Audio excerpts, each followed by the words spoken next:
Hello mga idol, itong aking DJI Mini SE ay tinitest ko lang dahil in-apply ko sa DJI support dahil sa unlocking sa GeoZone at pinagbigyan ako sa support sa DJI na unlock ko ang GeoZone at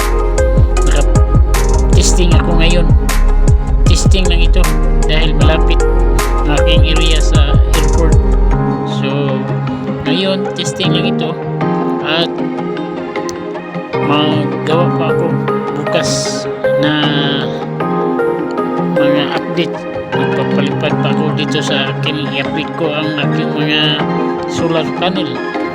Okay mga idol, basta kay bukas try ko itong aking update sa aking mga solar panel dahil na-unlock ko na ang aking DJI Mini SE. Pwede na ako nakapalipad dito sa aming area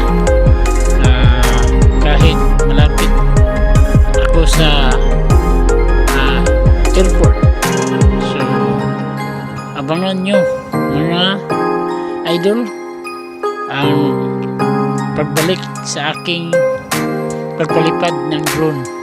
Okay, at marami pa akong mga update, abangan nyo.